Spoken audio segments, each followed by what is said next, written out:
There are more than 100 unique styles of beer, each with their own set of ingredients, process, guidelines, history, and experience.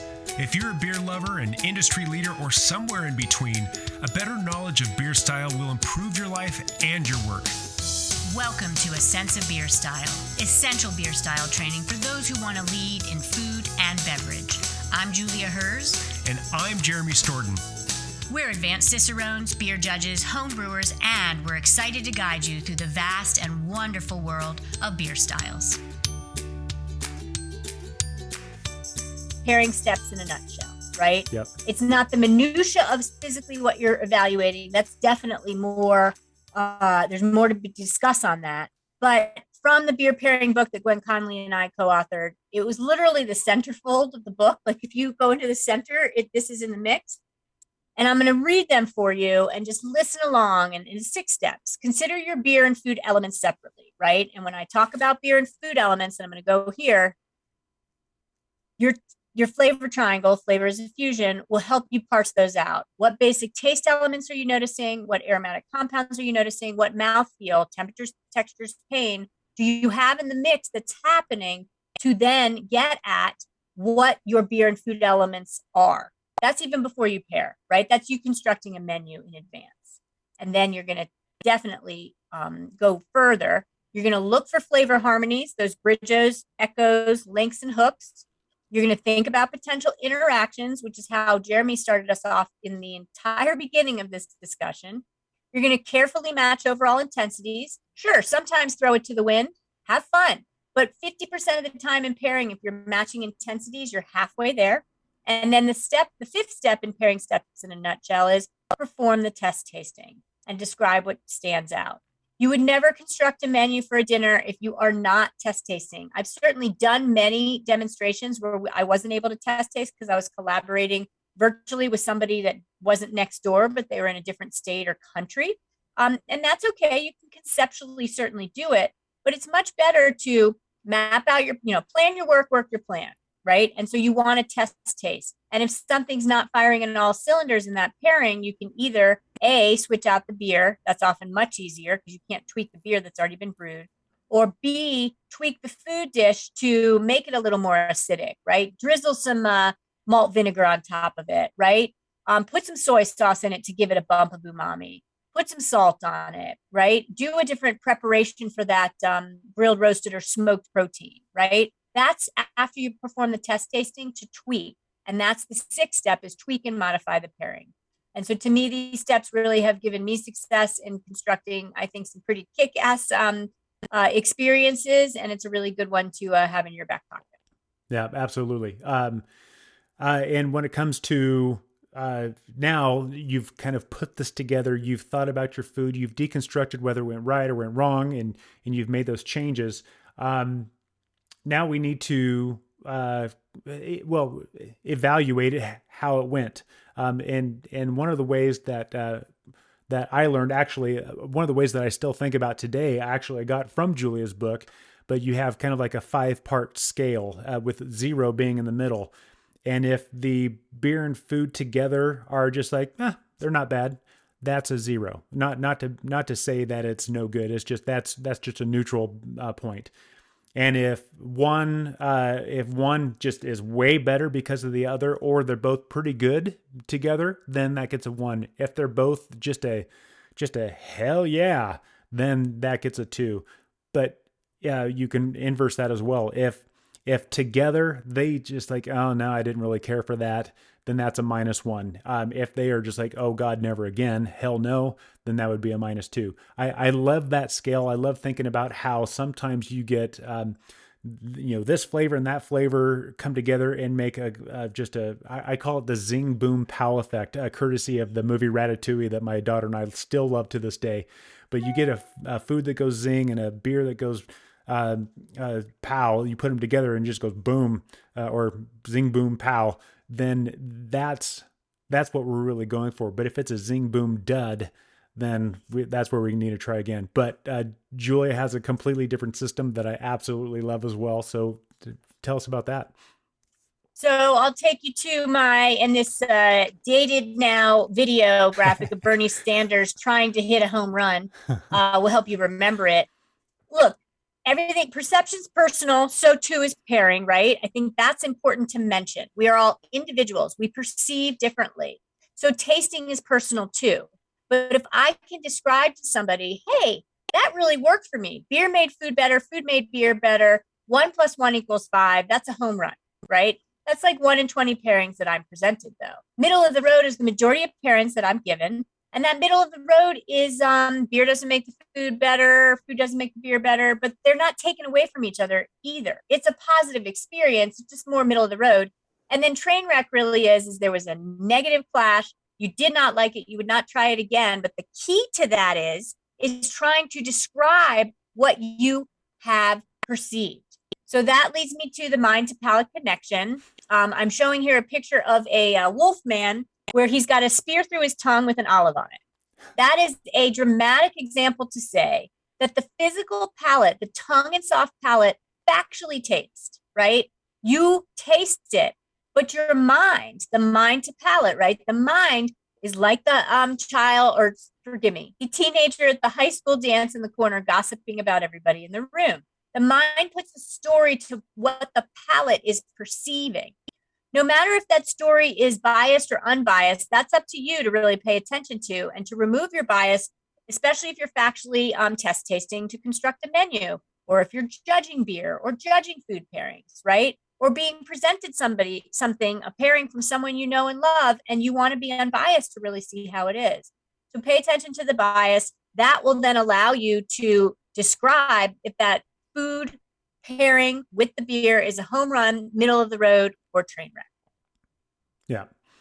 And I love that too, because it's just way simpler. It's hell yeah, hell no, or not bad. And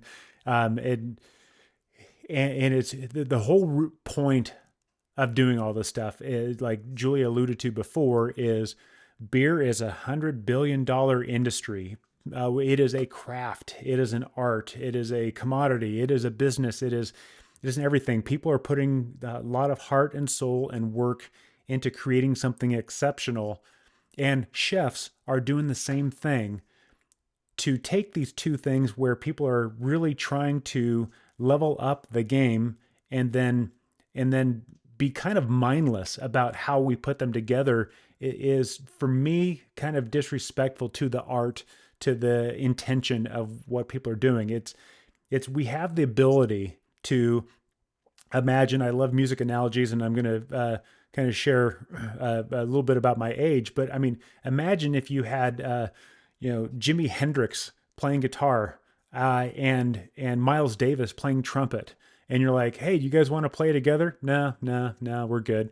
It's like, no, we have the ability to put Jimi Hendrix and Miles Davis in the same recording studio and be mindful about what they create together to see, hey, maybe it's not going to work out. But I have a sneaky suspicion that when Jimi Hendrix and Miles Davis come together to create something, it's going to be a zing, boom, pow. To me, this is the whole intent of beer and food pairing. To some people, it seems a little woo-woo. It seems a little too subjective, and I understand that.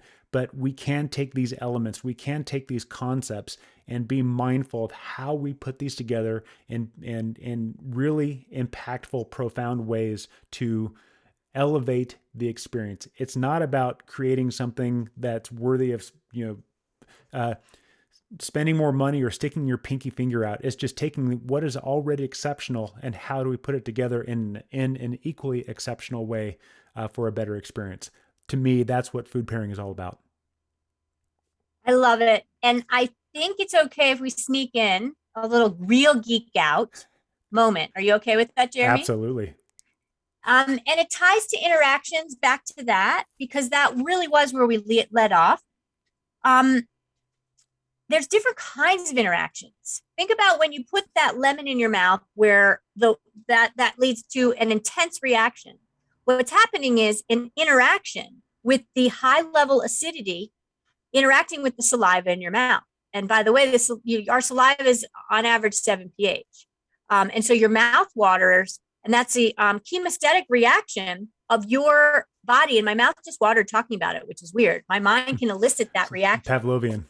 But your mouth waters to buffer the compounds of that high level of acidity from the lemon juice in your mouth. That is a chemical chemostatic reaction caused by you, right? Everybody, for example, on a different type of chemical interaction knows that if you have something really spicy, you're flipping through channels and they're having a hot wing contest, and the guy or gal is their eyes are watering and they're sweating and they've just finished 20 hot wings. Well, somebody's handing them a glass of milk. And that's because the chemical interaction of casein, which is the main protein compound in milk, will bind to the receptors on your tongue to actually help nullify the capsaicin heat. And it dissipates things rather quickly because of that chemical interaction, which is super cool. Another one, you're brushing your teeth in the morning, sodium lauryl sulfate, which foams up the toothpaste. That's great because then we think it's working. It's total marketing addition. You don't really need that in your toothpaste. So then you go freshly brushed to the kitchen table to drink your orange juice. Do you have a bit of a negative reaction? Anyone cringing right now? Oh, that is the worst. This is one where I hadn't thought about it in a while.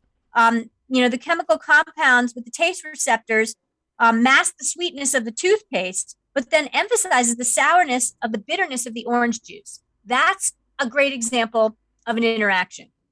And another one, because I just can't help but not share this, and I'm referencing back to my book because I haven't really read this all in a while and I want to be succinct, is we have all heard about how IPAs might, or very bitter beers might be not good with seafood. The example is salmon, right? Salmon and hoppy beers are commonly a clash of interactions. And basically, the fish omega-3 oil molecules quickly become unstable when they come into contact with the hops. This oxidation of the fatty acids then causes a reaction to you physically are tasting metallic. It's a chemical interaction. And there's examples of these all over the place. And when you start to think of these examples, that's when you actually get into the headspace of, wow, beer pairing, not so simple all of a sudden. There's a lot going on, and dialing into interactions, intensity, and the lexicon will really help you start to own this space and run with it in ways that you never have before. And it's not just woo-woo for beer geeks. This is an actual thing that actually I think it's something worth study in and of itself. And there are a lot of people who classically, we have not studied, the royal we people have not studied the interactions of taste and aroma or the sense of smell because we always thought that was beneath us. The sense of sight was worthy of study. And just within the last 50 or so years, we've really started to understand that we have our senses of particularly smell and taste have more an impact on our lives than we thought. And so we're just now really, really starting to dive into studying this stuff, as silly as that may sound. But what we're finding already, just within the research that's going out there, is it's profound. We're finding taste buds in some really strange and random parts of our body, and wondering what purpose could that possibly have. And there's a scientific evolutionary reason for all this stuff. So when we talk about beer and food tasting, understand that there is a lot more behind this from the experience standpoint, from the psychological standpoint, from the social standpoint. So hopefully with this episode, the Stylecast, we're giving you some tools that you can start using today and understand a perspective that if this is a rabbit hole, it goes way deeper than you can see. Yeah. And I think the other thing that comes up in the topic of pairing is it's really hard to describe. And I think that's okay. One of the times I sat for Master Cicerone, frankly, the first, and I have not passed, it's a journey, was being asked to describe a certain pairing during the in-person demonstration. And I had this epiphany all of a sudden that trying to describe pairing is like being visually impaired or being blind and not having reference to the primary colors. And it's that hard, right?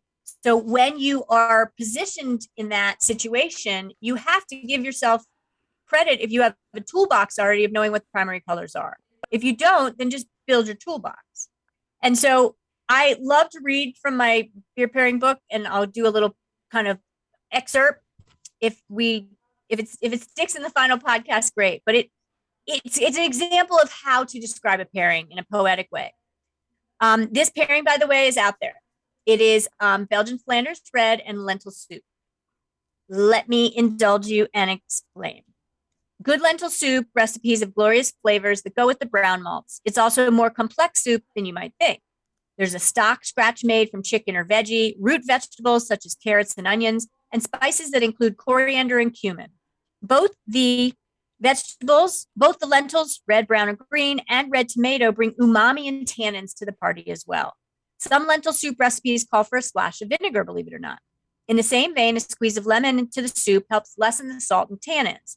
Or better yet, pair the soup, right, with a beer that also has brown malt flavors, acidity, and sometimes tannins, aka our Flanders red. This is a pairing based on contrast of taste elements. A tart acidity of the beer style matches up against the umami and salt of the soup. Yet we also have flavor harmonies of Munich malt and the soup stock, lentils, and vegetables. In this home run pairing, pay specific attention to how the beer's acidic aspects truly lessen the high salt content, and at the same time find flavor harmonies and echoes that make you want to live off of lentils forever. And I think that's a great example of describing a pairing where it resonated for me and what I dialed into, and in a poetic way where now everyone should hopefully be going to their pantry to get a can of lentil soup and find a Flanders red in your beer cellar. Sounds good to me. All right. In fact, I've got a couple bags of lentils, and so that is next on my list. Anyway, do you have anything you want to say in closing beyond that? I think just in summary, it really is about interactions and intensities, flavor elements going on in each the beer and the food, that fusion of basic tastes, aromatic compounds, and mouthfeel, paying attention to what the experience is when you test taste and what to tweak, and then being able to describe what is pleasing to you or not in terms of complement, contrast, cut, cleanse, and then the list goes on and on from there, suppress, diminish, etc. And I think it's, we'll do maybe a Geek Out 2.0 one that goes even longer one day, but this is a lot, and I hope it gets everyone off and running in a great way. And please practice. Remember, pairing is perception's personal, so pairing is personal too. I often find when setting a menu, if I can get at least 50% of the people that are test tasting that pairing to say it's either middle of the road or a home run, then I'm on to something, because I'll never get one pairing that everybody in the room, and I've tested it, raises their hand to say this is a home run. It just doesn't work that way because we perceive so personally. Yeah. The only thing I would add is learning how to pair beer and food together really well. Starts with all the basics that we talked about earlier, but it really is a lifelong pursuit. And thus far, I can attest it is absolutely worth it. So Hear, hear. Hear, hear. Thank you for joining us in this round, and we will see you in the next Stylecast. Thank you for listening to A Sense of Beer Style, the essential beer style training for those who want to lead in food and beverage. With advanced Cicerones, me, Julia, And me, Jeremy. Tune into the next episode as we continue exploring the world of beer styles and what to make of them. We encourage you to listen to the Prepisodes to build your foundation and better understand beer styles. And before the next episode, I'd like to ask you to review the show and let us know what you'd like featured in upcoming episodes. Until next time, here's to you and your sense of beer style. Thank you for listening. Cheers.